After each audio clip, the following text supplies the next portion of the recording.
시편 1편 1절에서 6절까지의 말씀을 우리 천천히 함께 읽도록 하겠습니다. 함께 읽습니다. 복 있는 사람들은 악인들의 길을 따르지 아니하며 죄인들의 길에 서지 아니하며 오만한 자들의 자리에 앉지 아니하고 오직 여호와의 율법을 즐거워하여 그의 율법을 주야로 묵상하는도다. 그는 시냇가에 심은 나무가 저를 따라 열매를 맺으며 그 잎사귀가 마르지 아니함 같으니 그가 하는 모든 일이 다 형통하리로다. 악인들은 그렇지 아니하며 오직 바람에 나는 겨와 같도다. 그러므로 악인들은 심판을 견디지 못하며 죄인들이 의인들의 모임에 들지 못하리로다. 무릇 의인들의 길은 여호와께서 인정하시나 악인들의 길은 망하리로다. 아멘. 우리가 알고 있는 복권이라는 단어가 있습니다. 복권이라는 단어가 뭐냐면 복을 주는 문서, 복을 주는 책이라는 뜻이 복권이라는 이 단어에 담긴 의미입니다. 이 시간 제가 여러분들에게 로또를 1등 당첨되게 해주겠다 말은 못합니다. 하지만 오늘 우리에게 주시는 복을 주는 한 권의 말씀을 소개하고자 합니다. 이 시간 한 권이 던져지는 이 복권이 우리 인생에 예수 그리스도의 구원이라는 놀라운 당첨으로 나타나는 복된 시간이 되기를 바랍니다. 말씀을 시작하면서 질문을 던지고자 합니다. 이 자리에 앉아 계신 성도님들은 복을 받은 사람 맞습니까? 아멘. 그럼 이제 오늘 설교는 여기서 마쳐도 아니죠. 또 우리가 하나님께서 주시는 말씀을 함께 듣고자 합니다. 자, 오늘 우리가 읽었던 시편 1편의 말씀 너무나 잘 아시죠? 아마 여기에 앉아 계신 분들 중에는 이 말씀을 암송하시는 분도 참 많을 겁니다. 그만큼 익숙한 말씀이기 때문에 이 익숙한 말씀을 통해서 하나님께서 정말 원하시는 복, 그 복이 무엇인지를 함께 살펴보고자 합니다. 오늘 말씀에는 두 가지의 대상이 비교되어 나타나죠. 의인으로 칭해지는 복 있는 사람과 악인이 대조되어 나타납니다. 이 두 사람의 두 대조되는 인물의 결과가 어떻습니까? 악인은 멸망의 길, 의인은 복의 길을 걷는다라고 말씀합니다. 조금 더 한번 구체적으로 살펴볼까요? 우리 말씀을 같이 보면서 보시면 되겠습니다. 1절 말씀에 보면 복 있는 사람이란 말에 복 있는 이란 뜻이 무엇이냐면 우리가 잘 알고 있는 행복한 사람, 만족스러운 삶을 살고 있는 사람이 복 있는 사람이라는 단어에 담긴 의미입니다. 악인은 그렇지 않다는 거죠. 행복이 없고 만족스러운 삶이 없다는 것을 의미합니다. 자, 복 있는 사람, 행복한 사람입니다. 이 자리에 앉아 계신 성도님들은 행복한 사람 맞으십니까? 네. 그렇습니다. 우리의 가치가, 우리의 행복의 가치가 우리는 세상에 있지 않습니다. 그래서 우리가 행복한 사람이 될 수 있는 거죠. 만약 우리의 행복의 가치가 세상에 있으면 돈 많아야 되고요, 건강해야 되고요, 또 유명해야 되고 수많은 것들을 누리면서 우리가 행복하다라고 말할 수 있겠지만 오늘 본문에서 말하는 행복한 사람은 바로 세상의 가치가 아니라 하나님으로부터 나오는 그 가치 때문에 행복한 사람이라고 말씀하고 있습니다. 이 행복한 사람은 어떻게 살아갑니까? 2절 말씀을 보면 여호와의 율법을 즐거워하며 주야로 묵상한다라고 말씀하고 있습니다. 참된 행복이 무엇이냐? 바로 하나님이 주신 말씀 안에 살아가는 삶, 그 말씀으로 인도받는 삶이 바로 행복한 삶임을 말씀하고 있습니다. 그리고 이어지는 3절 말씀을 보면 행복한 사람은 어떤 사람인가? 시냇가에 심은 나무와 비유됩니다. 여기서 심었다는 것은 옮겨졌다는 것이죠. 다른 곳에 있다가 시냇가 가까이로 옮겨진 나무가 행복한 사람인데 그가 누구겠습니까? 바로 예수 그리스도를 믿음으로 말미암아 세상에서 하나님 안으로 옮겨 심은 자가 바로 행복한 사람이라고 말씀하고 있습니다. 하나님께서 우리를 세상에서 살다가 교회 가운데로 또 하나님 가운데로 옮겨 심은 이유가 무엇이겠습니까? 우리를 잘 자라게 하시기 위해서, 우리를 어떻게든 잘 돌보시기 위해서, 우리를 세상의 자리로부터 벗어나 하나님으로부터 잘 자랄 수 있는 자리로 옮겨 주셨다는 것이죠.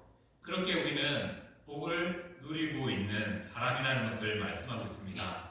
그리고 4절 말씀을 보면 이제 복 있는 사람과 반대되는 악인이 등장합니다. 악인은 어떤 사람입니까? 바람에 나는 겨와 같다라고 말합니다.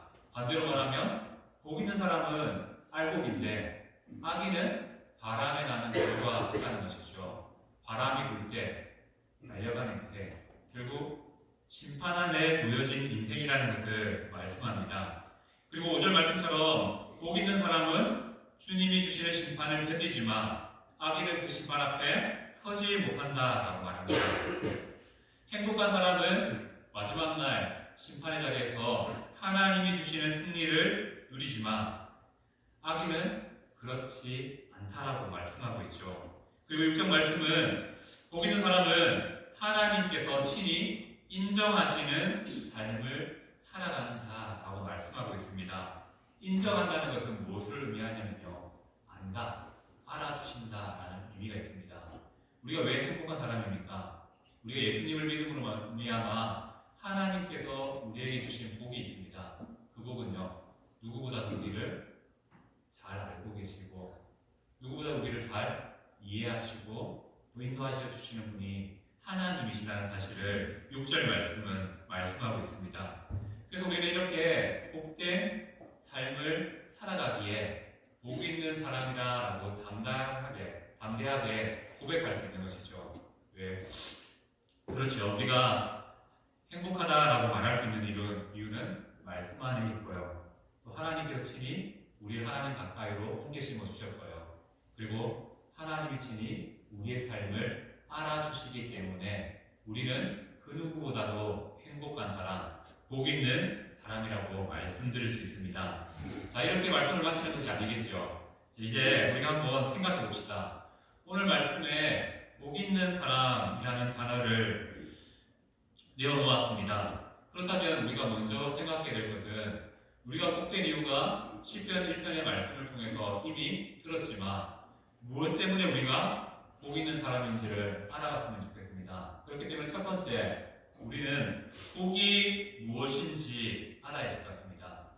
자, 이 자리에 앉아 계신 성도님들 복 좋아하시죠? 복을 싫어하는 사람은 아무도 없을 겁니다. 무엇이 복일까요? 여러 가지를 말할 수 있을 것 같습니다. 돈이 있는 것도 복이겠죠. 건강함도 복일 것입니다. 또 자식들이 잘 되는 것도 복이지요. 또 좋은 직장에서 일하는 것도 복입니다. 우리는 이렇게 복을 구하면서 복을 바라면서 삽니다. 그래도 잠시 틀어서 생각해보면요, 이미 우리는 많은 복을 구하지만 많은 복을 누리면서 살고 있음을 보게 됩니다. 일용할 양식을 가지고 살아가죠. 그리고 이렇게 예배할 수 있는 건강을 가지고 살아갑니다. 그리고 우리에게 주신 자녀들이 건강하게 잘 자라고 있습니다. 그리고 내가 일해서 돈을 벌 수 있는 일자리가 있습니다. 이렇게 생각해보면 하나하나가 이미 우리가 많은 복을 누리고 있음을 생각해 볼 수 있습니다. 그런데 문제는 무엇입니까? 항상 우리는 남과 비교합니다. 나보다 나은 사람과 비교하다 보니까 가지지 못함에 복이 없다 생각하고 누리지 못함에 복이 없다라고 생각하게 된다는 것이죠. 물론 남과 비교했을 때 부족함을 느끼는 것이 우리겠지만 우리가 이 시간 이 복이 아니라 성경에서 말하는 복에 대해서 한번 생각해 보고자 합니다. 우리가 생각하는 복은 이렇게 돈, 건강, 자식, 직장, 명예, 수많은 것들을 생각하지만 성경에서 말하는 복은 무엇일까요? 자, 성경에서는 이 복이라는 단어를 반복적으로 자주 사용합니다. 오늘 읽었던 시편 1편의 말씀도 복이라는 단어가 등장하지요. 그런데 우리가 알고 있는 복과 성경이 말하는 복은 다르다는 것 너무나 잘 알고 계실 겁니다. 그렇다면 이 복이라는 단어의 의미를 먼저 한번 살펴볼까요? 구약에서 사용한 복이라는 단어에는 우리가 일반적으로 알고 있는 그 복의 의미를 담고 있습니다. 무엇이냐면 물질로 받는다, 눈에 보이는 것으로 받는 것을 복이라고 말합니다. 구약에서 하나님께서 복을 주셨다라고 했을 때 그 복은 무엇으로 나타나냐면요, 하나님 주신 눈에 보이는 땅, 하나님 주신 눈에 보이는 부, 또 하나님 주신 잘 자란 자녀들, 이렇게 눈에 보이는 것들을 주신다라는 의미가 구약 성경에서 사용한 복의 의미에 담겨 있는 의미입니다. 하지만 이 의미가 신약으로 와서는 복이 복음에 의해서 주어지는 영적인 산물로 바뀌게 됩니다. 무엇입니까? 예수님으로 말미암아 믿음으로 말미암아 파생되는 모든 것들이 복이라고 신약 성경은 말씀하고 있습니다. 그래서 우리가 누리고 있는 구원이 이미 복이라는 것이죠. 영생과 평안과 기쁨과 소망이 모두 복이라는 겁니다. 그런 의미에서 우리는 예수님을 믿음으로 이미 복을 받고 복을 누리며 사는 자라고 말씀하는 것이죠. 다시 한번 정리해 보겠습니다. 복이 무엇일까요? 하나님이 주신 물질, 모든 것들이 복이라고 말합니다. 그리고 신약적인 의미에서는 내가 하나님을 믿음으로, 예수님으로 믿음으로 말미암아 얻게 된 모든 것이 복이라고 말합니다. 이렇게 성경에서 말하는 복은 철저히 하나님이 중심이 되어서 하나님으로부터 얻게 된 모든 것을 복이라고 말씀하고 있습니다. 그런데 문제는 무엇입니까? 우리가 사람인지라 하나님이 말하시는 복의 의미를 가지고 살아야 되는데 세상적인 의미로서 복의 의미를 강조하며 살아갑니다. 그래서 어떤 단어가 나타납니까? 희복이라는 단어가 등장하게 됩니다. 하나님이 주시는 것이 복이고 하나님이 주신 것을 누리며 사는 것이 복인데 우리는 그 복을 계속 이렇게 말하죠. 내가 바라는 것, 내가 빌어 얻는 것, 바로 복을 비는 것이 또 신앙이라고 생각하게 된 것이죠. 바로 복을 주시는 것이 신앙의 핵심이다라고 생각하며 믿게 되는 것이 우리의 모습이라는 것입니다. 앞서 말씀드렸던 것처럼 기독교에서 말하는 복은 철저히 하나님과 관련됩니다.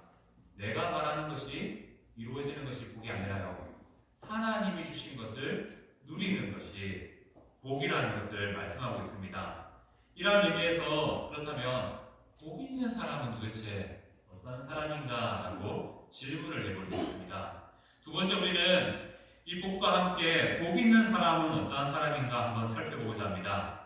오늘 읽었던 1절 말씀에 보면 복 있는 사람이라는 표현이 등장합니다. 그렇다면 복 있는 사람은 어떤 사람입니까? 자, 오늘 본문 전체를 보면 복 있는 사람과 반대되는 인물이 등장합니다. 누구지요? 악인입니다. 악인.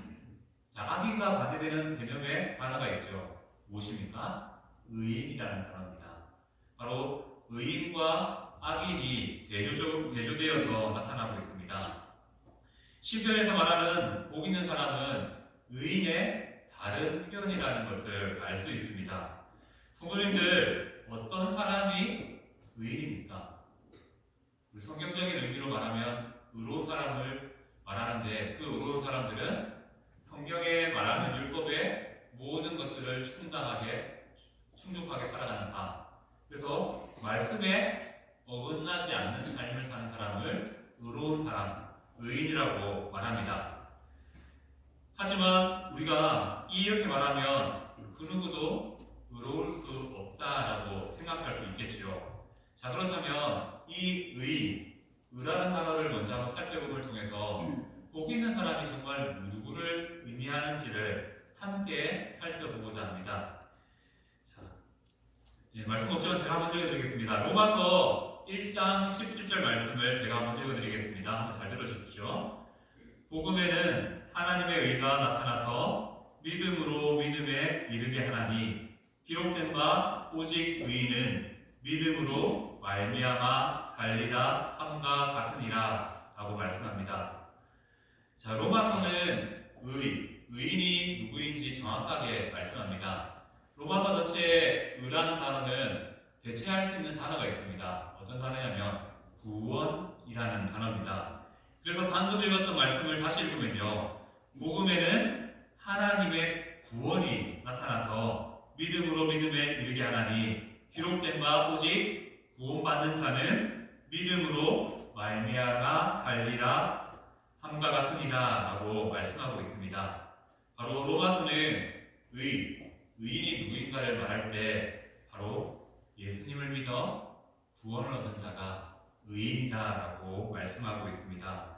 더불어 로마서 3장 24절 말씀도 말씀합니다. 그리스도 예수 안에 있는 성령으로 말미암아 하나님의 은혜로 값없이 의롭다 하심을 얻은 자 되었느니라 라는 말씀을 통해서 우리가 의인된 것은 예수님을 믿음으로 예수님께서 주신 은혜로 말미암아 의인이 되었다, 구원받은 자가 되었다라고 말씀합니다.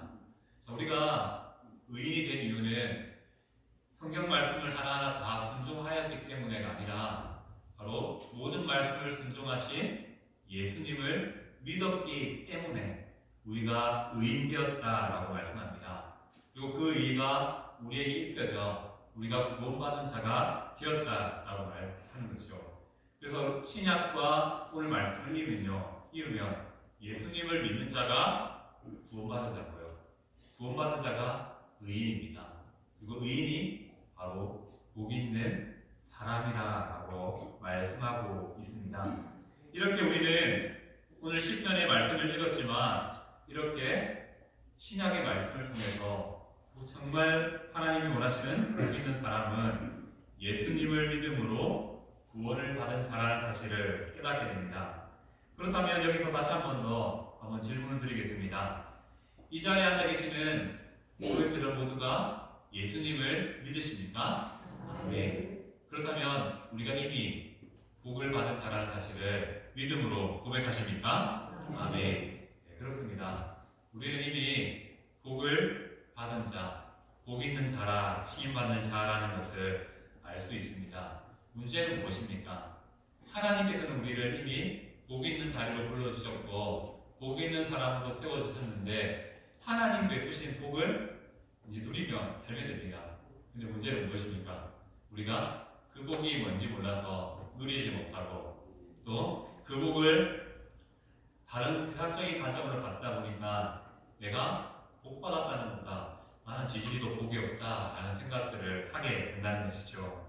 자, 복 있는 사람은 이렇게 하나님이 주신 구원의 은혜로 말미암아 하나님이 주신 것들을 누리며 살아가는 자가 복 있는 사람이라는 것이죠. 그렇다면 이제 이 복 있는 사람들이 어떻게 살아야 될지를 잠시 한번 나누도록 하겠습니다. 자, 복하면 구약에서는 오늘 10편의 말씀을 보았지만 신약에서 복하면 생각나는 말씀이 있죠. 마태복음 5장에 있는 뭡니까? 8가지의 복, 8복에 대해서 우리가 잘 떠올릴 겁니다. 10편 1편에 나타나는 복 있는 사람은 악인과 구별되고 또 말씀과 함께하며 하나님에 의해서 시냇가로 옮겨 심어진 자라고 말씀드렸습니다. 그리고 이 10편의 1편에 복 있는 사람은 신약의 팔복과도 연결되게 됩니다. 우리는 10편의 1편에 복 있는 사람의 의미를 조금 더 확장하여서 팔복을 통해서 우리가 누리고 있는 복, 이미 받은 복이 무엇인가를 한번 짧게 살펴보고자 합니다. 자, 팔복은 잘 아시기 때문에 성경책이 필요하신 분들은 마태복음 5장을 펴시면 되겠고요. 이 시간 말씀을 통해서 한번 설명을 들으시면 되겠습니다. 자, 팔복에는 우리가 성도로 살면서 누리고 있는 복에 대해서 말씀하고 있습니다. 첫 번째 말하는 것이 무엇입니까? 심령이 가난한 자가 복이 있다라고 말합니다. 우리는 이미 하나님이 주신 복을 받았기 때문에 심령이 가난한 자로 살아야 된다는 것이죠. 심령이 가난한 자는 물질적으로 가난한 자를 의미하기도 하지만 여기서 말하는 심령이 가난한 자는 하나님을 의지할 수밖에 없는 자라는 의미를 담고 있습니다. 우리의 필요가 하나님에 의해서 채워지는 자. 복 있는 사람은 바로 하나님을 의지하여서 살아가는 자. 그가 바로 복된 삶을 살아가는 자, 복 있는 사람이라고 말씀하고 있습니다. 자, 우리가 심령이 가난하면 우리의 삶에 어떤 모습이 나타나냐면요, 남을 도우려니까 계속 부족함을 느끼게 됩니다. 물론 내가 가진 것들로 하나님께서 남을 돕게 하였지만 남을 도우려니까 계속 부족한 겁니다. 그래서 우리가 구하게 되죠. 교회를 생각하면서도 하나님 우리 교회가 이러한 사역들을 감당하기 위해서 하나님이 도우시고 채워주셔야 됩니다. 이것이 바로 심령이 가난한 자입니다. 내가 하나님을 의지하면서 나의 부족을 채워가는 것, 그것이 하나님께서 복 있는 자로 우리를 세우신 이유고 또 그렇게 살아가기를 원하신다는 것이죠. 바로 복 있는 사람, 왜 우리가 복 있는 사람입니까? 우리가 하나님을 의지하여 우리의 삶의 필요를 채울 수 있기 때문에 우리가 복 있는 자라고 말씀하고 있습니다. 두 번째 팔복의 두 번째는 성도는 애통한 자이기 때문에 복이 있다라고 말씀하고 있습니다. 애통은 억압받을 때 또 가까운 사람이 죽었을 때 우리는 보통 애통하게 됩니다. 그리고 하나님께서는 이 애통에 위로를 더하여 주시죠. 복 있는 사람은 무엇입니까? 하나님 이름 때문에 세상을 살아가죠. 그러다가 상처를 입고 때로는 마음이 주저앉게 됩니다. 세상의 가치 앞에 울 때도 생겨난다는 것이죠. 하나님을 나라를 위해서 이렇게 애통하는 자가 복 있는 자라고 말씀하고 있습니다. 세상 살다가 힘들죠. 실패하죠. 괜찮습니다. 하나님은 그것을 다 아시고 애통하는 자에게 위로로 함께 하시기 때문에 우리는 이미 복받은 자라고 말씀하고 있는 것이죠. 그리고 세 번째 팔복의 모습은 성도는 온유한 자가 되어야 된다라고 말씀하고 있습니다.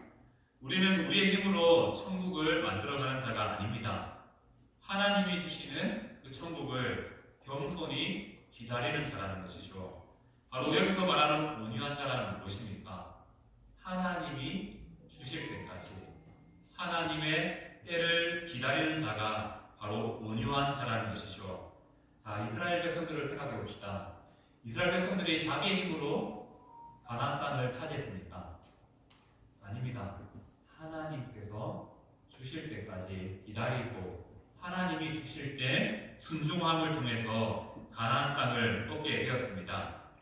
바로 하나님의 일하심을 기다리는 온유함이 이스라엘 가운데 있었을 때 하나님께서 주시는 땅을 얻게 되는 은혜를 얻게 되었다는 것이죠. 바로 복 있는 사람은 기다림을 통해서 하나님 나라를 누리며 살아가는 자, 하나님 주실 것들을 기대하며 살아가는 자라는 것을 말씀하고 있습니다. 왜 우리가 복 있는 사람입니까? 이미 우리는 천국을 약속받았습니다. 그거 하나만으로 기다릴 수 있는 것이죠. 바로 이것이 복 있는 사람의 모습이고 성도들의 모습이라는 것을 말씀하고 있습니다. 계속해서 성도는 의에 줄이고 목마른 자가 되어야 된다라고 말씀합니다. 이것이 행복이다, 복된 삶이다라고 말씀하는 것이죠. 여기서 말하는 의는 무엇입니까? 앞서 말씀드렸던 것처럼 로마서의 말씀처럼 구원이라는 의미가 담겨 있습니다. 의에 줄이고 목마르다는 것은 예수님이 주시는 구원에 줄이고 목마른 것을 의미합니다. 바로 예수님을 믿기 때문에 그 예수님의 구원 때문에 늘 목말라 하며 그 목마름이 나의 삶을 채우고 더 나아가서 이웃의 목마름을 바라볼 수 있기 때문에 우리는 그 구원 때문에 목마른 삶을 살아갑니다. 바로 날마다 구원의 은혜, 예수님으로부터 나오는 은혜에 목마르며 살아가는 삶이기 때문에 우리가 복 있는 사람이라고 말씀하고 있습니다. 계속해서 성도는 긍휼히 여기는 자라고 말씀하고 있습니다. 긍휼이라는 단어는 불쌍히 여긴다는 것이죠.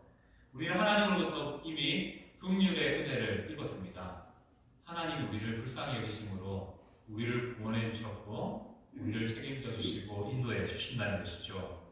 우리는 그 긍휼을 입은 자이기 때문에 이미 복을 받은 자라는 것이죠.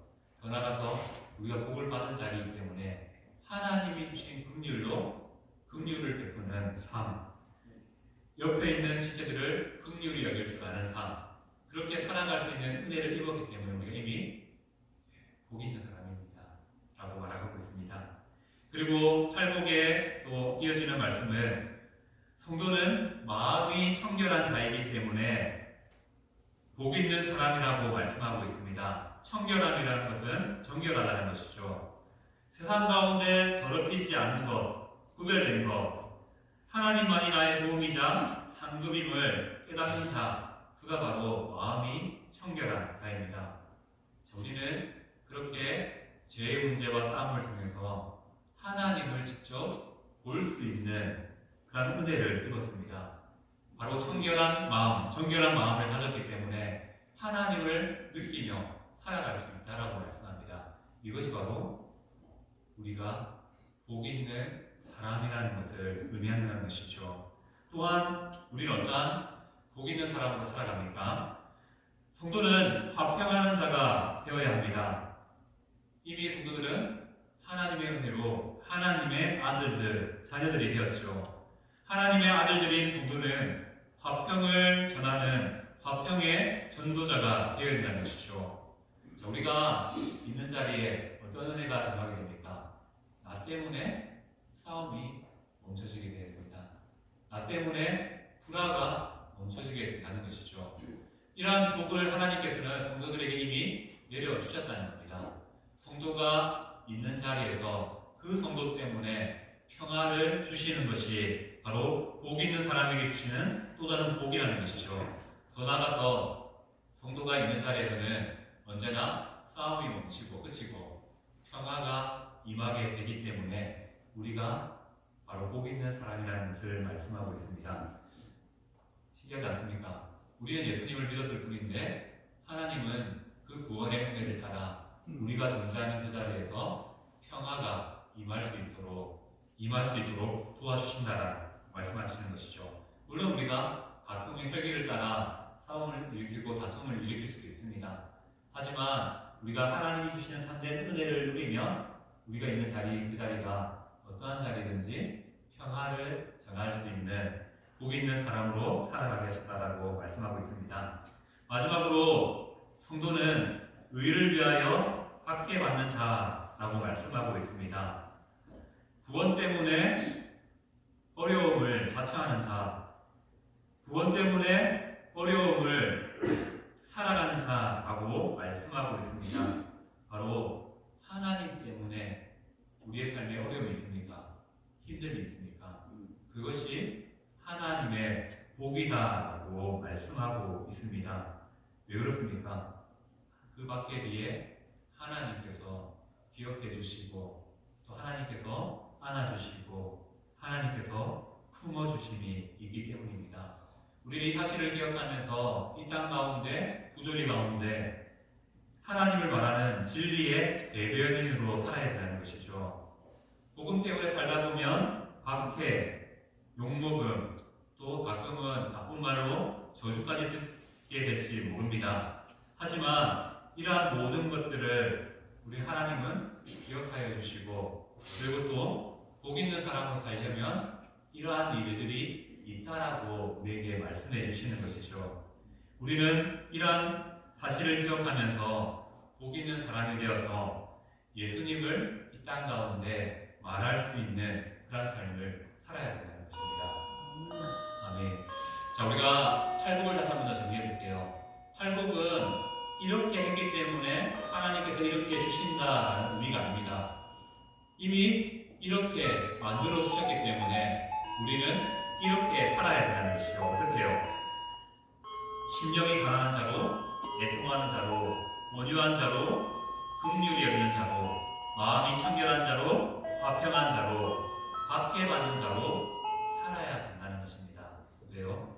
이미 하나님이 주신 놀라운 팔복의 뒤에 있는 것들을 우리 믿음 때문에 받았습니다.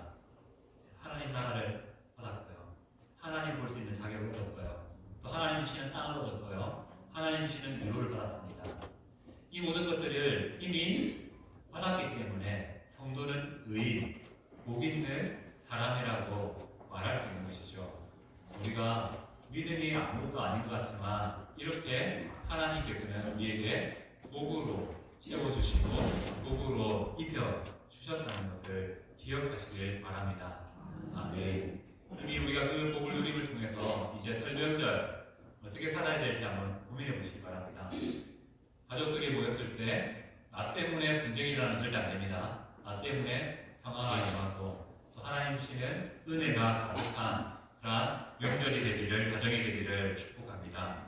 그리고 이 시간 우리가 중요한 것들이 있습니다. 우리는 복을 구하며 살지만 이미 하나님 주신 복이 우리 가운데 가득하다는 사실을 기억하면서 그 복을 누리며 살아가는 은혜가 성도님들의 삶 가운데 온전히 나타나기를 축복합니다. 그리고 오늘 신청 1편의 말씀으로 다시 돌아가서요. 우리가 왜 복 있는 사람입니까? 우리에게는 이렇게 매주마다 말씀이 들려줍니다. 이 말을 다르게 말하면요. 하나님이 우리를 붙잡고 계시다는 것이고요. 하나님이 우리 안에 자정하고 계시다는 것입니다. 그 하나님께서 우리를 말씀으로 바른 길로 인도해 주시기 때문에 복된 자입니다. 또한 하나님께서는 우리가 혹여나 넘어지고 쓰러질까봐 우리의 인생을 하나님의 힘을 얻는 시냇가 곁으로 꾸겨 심어 주셨다는 것이죠. 그 사실 때문에 우리가 복됨을 고백할 수 있길 바랍니다. 더 나아가서 우리가 하나님께서 우리의 삶이 보잘것없고 가치 없을 수 있지만 하나님은 우리 믿음 때문에 우리의 삶을 인정, 알아주신다. 모든 것을 알아주신다라고 말씀합니다. 우리 시간 이 자리에 나온 모든 성도들의 마음을 하나님께서 알아주고 계십니다. 그리고 그 알아주심이 어떻게 나타날까요? 시냇가에 심은 나무처럼 하나님의 돌보심으로 나타난다라고 말씀하고 있습니다. 이것 때문에 우리는 복 있는 사람입니다. 나는 하나님을 믿었을 뿐인데 하나님은 내 인생의 모든 것들을 책임져 주시고 인도해 주신다라고 말씀하시는 것이죠. 이 복을 담대하게 나의 복이라고 고백할 수 있는 성령 되시기를 축복합니다. 아멘.